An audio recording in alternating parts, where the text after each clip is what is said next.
రాష్ట్రానికి పెట్టుబడులు తీసుకురావటమే లక్ష్యంగా సీఎం రేవంత్ రెడ్డి బృందం జపాన్ పర్యటించారు.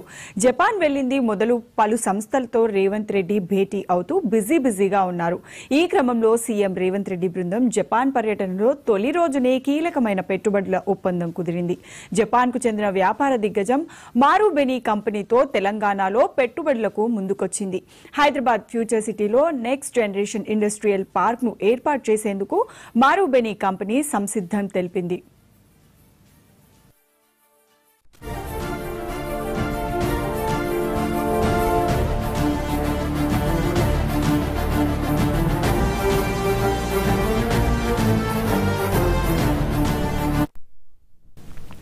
టోక్యోలో ఆ కంపెనీ ప్రతినిధులు ముఖ్యమంత్రి రేవంత్ రెడ్డిని కలుసుకున్నారు. ఇండస్ట్రియల్ పార్క్ ఏర్పాటుకు సంబంధించిన ప్రతిపాదనలు, పెట్టుబడులపై చర్చించారు. దాదాపు 1000 కోట్లకు పైగా ప్రారంభంతో పెట్టుబడితో మారుబెనీ కంపెనీ ఈ ప్రాజెక్టును చేపట్టనుంది. దశల వారీగా ఫ్యూచర్ సిటీలో 600 ఎకరాల్లో ప్రపంచ స్థాయి నెక్స్ట్ జనరేషన్ ఇండస్ట్రియల్ పార్క్ ను అభివృద్ధి చేసేందుకు ప్రతిపాదనలు తయారు చేసుకుంది. అందుకు సంబంధించిన లెటర్ ఆఫ్ ఇంటెంట్ పై ముఖ్యమంత్రి సమక్షంలో ప్రభుత్వ అధికారులు, కంపెనీ ప్రతినిధులు సంతకాలు చేశారు.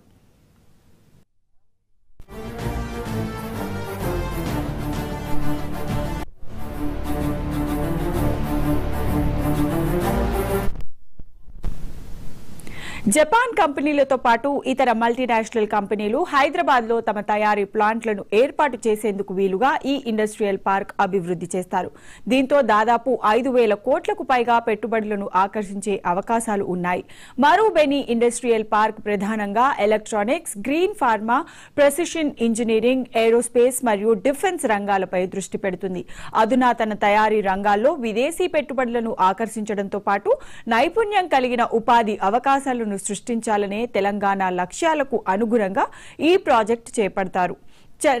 చర్చల సందర్భంగా ముఖ్యమంత్రి రేవంత్ రెడ్డి మాట్లాడుతూ హైదరాబాద్ లో కొత్తగా అభివృద్ధి చేస్తున్న ఫ్యూచర్ సిటీకి మారుబెనీకి స్వాగతం పలికారు. ఫ్యూచర్ సిటీలో అభివృద్ధి చేసే మొట్టమొదటి పార్క్ ఇదేనని అన్నారు. దీంతో తెలంగాణలో దాదాపు 30,000 ప్రత్యక్ష, పరోక్ష ఉద్యోగ అవకాశాలు అందుబాటులోకి వస్తాయని, జీవనోపాధి మెరుగుపడుతుందని అన్నారు.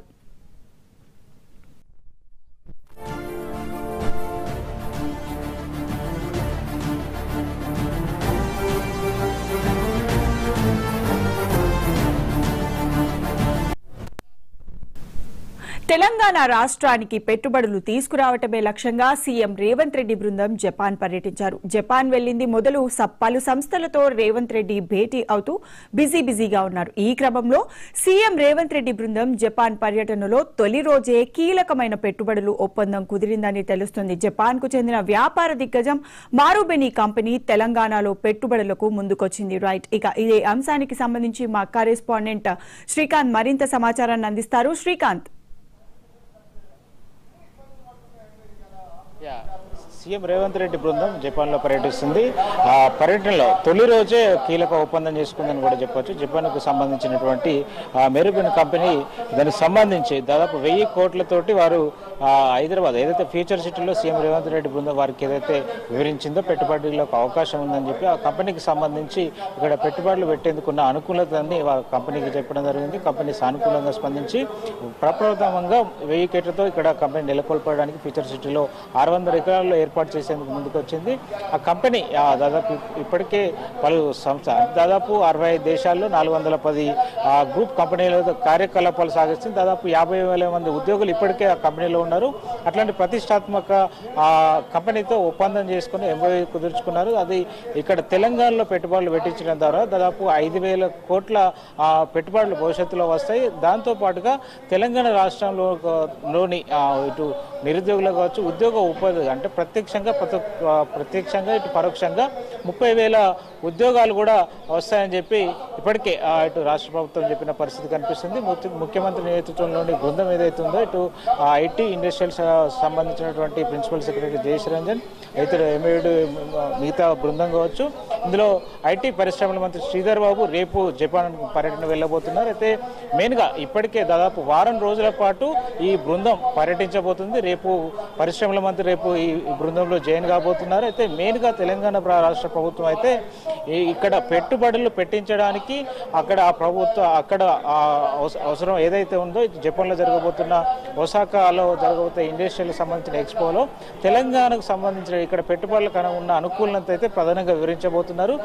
ఆల్రెడీ ఇప్పటికి ఒక కీలక ఒప్పందం జరిగింది. అయితే మెయిన్గా ఈరోజు జమైకా ఏదైతే జపాన్ కోఆపరేటివ్ అక్కడ ఏదైతే ఉందో ఒక సొసైటీ దానికి సంబంధించి వారితో భేటీ అయ్యారు. దానికి సంబంధించి తెలంగాణలో మెయిన్గా ఇటు ఏదైతే ఫ్యూచర్ సిటీకి సంబంధించుకోవచ్చు ఇక్కడ మెట్రో 2వ దశకు సంబంధించినటువంటి దానికి కేంద్ర రాష్ట్ర ప్రభుత్వాలు 24,000 కోట్ల వ్యయంతో ఇక్కడ సంయుక్తంగా మెట్రో 2వ దశ ఫేజ్ 2ను ప్రారంభించబోతుంది. దానికి సంబంధించి జమైకా మాకు రుణాలు ఇవ్వాలి, ఎందుకంటే కేంద్ర ప్రభుత్వం ఏదైతే విధిస్తుందో ఆంక్షలకు అనుగుణ మేరకే ఆ పరిధి మేరకే మాకు దాదాపు 11,000 పైసలకు 11,000 కోట్లు మాకు రుణం కింద ఇవ్వాలని చెప్పి వారిని సీఎం రేవంత్ రెడ్డి రిక్వెస్ట్ చేశారు. వారితో పాటుగా హైదరాబాదు అభివృద్ధిని అంటే ఒక టోక్యో నగరంతో పాటు ఇప్పుడు ఇటు ఒక న్యూయార్క్ తోటి పోల్చుతూ 6 నగరాల స్థాయిలో హైదరాబాద్ను విశ్వనగరంగా తీర్చిదిద్దబోతున్నాం. అందుకు అనుగుణంగా ఇటు ఫ్యూచర్ సిటీతో పాటు ఇటు మూసి పునరుజ్జీవం ఎలా చేయబోతున్నాం, అదేవిధంగా regional ring road, outer ring road మధ్యలో రేడియల్ రోడ్డు ఎలా నిర్మించబోతుంది, ఇలాంటి ప్లాన్ మొత్తం సిటీ డెవలప్మెంట్కి సంబంధించి వారికి వివరించి వారికి సంబంధించి వీటికి సహకరించాలి, ఆర్థికంగా రుణాలు అందించాలని చెప్పి వారిని కోరినట్టుగా తెలుస్తుంది. అయితే మెయిన్గా ఈ 11,000 అంటే మాకు సహకరించాలని చెప్పిన పరిస్థితి కనిపిస్తుంది. ఎందుకంటే ఇది రాష్ట్ర ప్రభుత్వం కేంద్ర ప్రభుత్వం మెట్రో ఫేజ్ 2 అయితే రాష్ట్ర ప్రభుత్వం మెయిన్గా ప్రతిష్టాత్మకంగా తీసుకుందని చెప్పొచ్చు. రీజనల్ రింగ్ రోడ్ కూడా పెట్టుబడుల కోసం ఏదైతే ఇన్వెస్ట్ చేయాలని చెప్పి రుణం ఇవ్వాలని చెప్పి అయితే వారిని కోరిన పరిస్థితి కనిపిస్తుంది. వీటితో పాటుగా ఈ రుణాలు ఇవ్వాలని జైకత కోరిన నేపథ్యంలో మిగతా ఏవైతే ఇన్వెస్ట్మెంట్స్ సంబంధించి కూడా ఏదైతే ఇండియన్ పెవిలియన్ ఒకటి ఏర్పాటు చేశారు. ఇండియన్ పెవిలియన్లో తెలంగాణ పెవిలియన్ ఉంటుంది. ఆ తెలంగాణ పెవిలియన్ ఇటు శ్రీధర్బాబు చేరుకున్న తర్వాత దాన్ని ప్రారంభించి అక్కడ ఇన్వెస్టర్లతోటి కూడా విశాఖలో పలు భేటీలు కాబోతున్నారు. మెయిన్గా తెలంగాణ గతంలో దావోస్ పర్యటనలో దాదాపు ఇటు 1,70,000 కోట్ల పైచీలకు పెట్టుబడులు తీసుకొచ్చామని చెప్పి ప్రభుత్వం ఇప్పటికే చెప్పిన నేపథ్యంలో ఈ పర్యటనలో కూడా ఇటు అక్కడ జరుగుతున్న జపాన్లో ఇటు రుణాల సేకరణతో పాటుగా ఇన్వెస్ట్మెంట్లు ఇక్కడ పెట్టుబడులు పెట్టించేందుకు ఉన్న అన్ని అనుకూలత అయితే రేవంత్ ప్రభుత్వం కావచ్చు, జపాన్లో పర్యటించిన బృందం కావచ్చు, వీటన్నిటిపైన అధ్యయనం చెబుతుంది. మెయిన్గా అక్కడ ఉన్నటువంటి ప్రధాన నదులు ఏవైతున్నాయో మూసి పునరుజ్జీవం ఎలా చేయబోవాలి, అక్కడ ఆల్రెడీ డెవలప్ చేసిన వాటి ఏవైతే నదులు ఉన్నాయో హిరోషిమాకు సంబంధించి ఒక ప్రాంతం కావచ్చు, ఇటు టోక్యో నగరంలో ఉన్నటువంటి ఒక ప్రధాన జీవనది కావచ్చు, జీవనదుల్ని ఎలా వాళ్ళు ఏ విధంగా పునరుజ్జీవం చేశారు అనే దాని మీద అధ్యయనం చేసి ఆ విధంగానే ఆ టెక్నాలజీ వాడుతూ ఆ స్థాయిలో ఇక్కడ డెవలప్మెంట్ చేయాలనేది ప్రభుత్వం అయితే ఆలోచన పెట్టుకుంది. వాళ్ళని సంప్రదింపులు చేయబోతుంది. రానున్న 4-5 రోజులు బృందం అక్కడ జపాన్ అంతా అక్కడ ప్రధాన నగరాల్లో తిరగబోతుంది.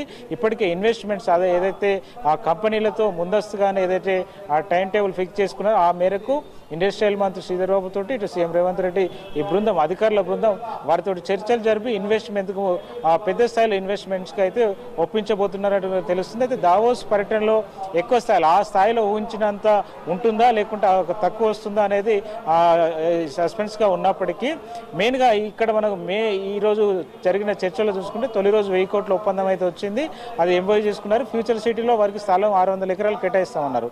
మెయిన్గా అక్కడ ఒక రుణాన్ని కోరిన పరిస్థితి ఉన్న నేపథ్యంలో వారు 11,000 కోట్లు ఇవ్వాలని రాష్ట్ర ప్రభుత్వం నేరుగా అడిగిన నేపథ్యంలో వారి నుంచి ఎలా స్పందన వస్తుంది, ఇటు కేంద్రం నుంచి ఎలా ఉంటుంది అనేది కూడా చూడాల్సి ఉంటుంది. రాష్ట్ర ప్రభుత్వం కూడా ఇటు రీజనల్ రింగ్ రోడ్కు సంబంధించి ఇటు అంటే మూసి పునరుజ్జీవం సంబంధించి కూడా ఇటు ప్రపంచ బ్యాంకు నుంచి నిధులు అంటే రుణం తీసుకోవాలని కూడా ప్రయత్నం చేస్తున్న నేపథ్యంలో ఇటు జైకా నుంచి రుణం తీసుకోవడం, అదేవిధంగా ఇటు ప్రపంచ బ్యాంకు నుంచి రుణం తీసుకోవడం, ఇలాంటి అంటే రుణాల వల్ల ఇక్కడ సిటీని ఎలా డెవలప్ చేయబోతున్నారు అని ఆకర్షించే విధంగానైతే ప్రజెంటేషన్ ఇచ్చినట్టుగా తెలుస్తుంది. సీఎం రేవంత్ రెడ్డి ఇప్పటి వరకు ఏదైతే ఒక ప్రణాళిక అయితే ఇప్పటి వరకు చెప్తూ వస్తున్నారో ఇటు అర్బన్ సెమీ అర్బన్ రూరల్ ఏరియాగా విభజించుకొని తెలంగాణను ఆ వైపుగా అభివృద్ధి చేస్తాం. ఎందుకంటే ఇటు కోర్ అర్బన్ ఏదైతే ఇక్కడ అర్బన్, అదేవిధంగా రీజనల్ రింగ్ రోడ్ లోపల ఉంది, రింగ్ రోడ్ నుంచి రీజనల్ రింగ్ రోడ్ లోపల సెమీ అర్బన్గా అక్కడ ఏదైతే ఇండస్ట్రియల్ కోసం, అదేవిధంగా ఈ ఔటర్ రింగ్ రోడ్ అవతలనే ఇప్పుడు ఫ్యూచర్ సిటీ రాబోతుంది కాబట్టి కాబట్టి ఈ ముచ్చర్ల ప్రాంతంలో దాదాపు 30,000 ఎకరాల విస్తీర్ణంలో ఫ్యూచర్ సిటీ రాబోతుంది కాబట్టి దానికి సంబంధించినటువంటి ప్రతిష్టాత్మక ఏ ఇన్స్టిట్యూషన్స్ రాబోతున్నాయి, అక్కడ ఎలా ఉండబోతుంది భవిష్యత్ ప్రణాళికలు అని చెప్పి ఒక ప్లానింగ్ సిటీని ఏర్పాటు చేయబోతున్నాం అనేది వివరించిన నేపథ్యంలో పెట్టుబడులకు ఎక్కువ ఆస్కారం ఉండే అవకాశం ఉంది. మెయిన్గా ఇక్కడ హైదరాబాద్ కలిసి వచ్చే అంశం ఏంటంటే వాతావరణ అనుకూలం కావచ్చు, అదేవిధంగా ఇక్కడ ఇన్వెస్ట్ చేస్తే ఒక భరోసా ఉంటుందనేది కనిపించడం. ఎందుకంటే సముద్ర మట్టానికి దాదాపు 1000 నుంచి 1100 అడుగుల ఎత్తులో ఇటు హైదరాబాద్ ప్రాంతం ఉంటుంది కాబట్టి ఈ ప్రాంతానికి సంబంధించి ఆ భవిష్యత్తులో అంటే మంచి వాతావరణం ఉంటుంది. ఇక్కడ ఫ్రెండ్లీ అంటే ఎక్కువ రాయితీలు మా ప్రభుత్వం ప్రోత్సహిస్తున్న విధంగా తెలంగాణ ప్రభుత్వం అయితే వారిని కన్విన్స్ చేసే విధంగా, వారిని ఒప్పించే విధంగా ఇటు పెట్టుబడులు పెట్టించడానికి ప్రయత్నం చేస్తున్నట్టుగా తెలుస్తుంది. రేపు మంత్రి శ్రీధర్రావు వెళ్ళిన తర్వాత విస్తృతంగా జపాన్లో మాత్రం సీఎం రేవంత్ రెడ్డి బృందం పర్యటించి మరిన్ని పెట్టుబడులు తీసుకొని మరి ఎంబోఏలు చేసుకున్నట్టుగా తెలుస్తుంది. అదేవిధంగా కొన్ని కీలక రుణాలకు సంబంధించి కూడా మాట్లాడనున్నట్టుగా తెలుస్తుంది. Right. Thanks for the update, Srikanth.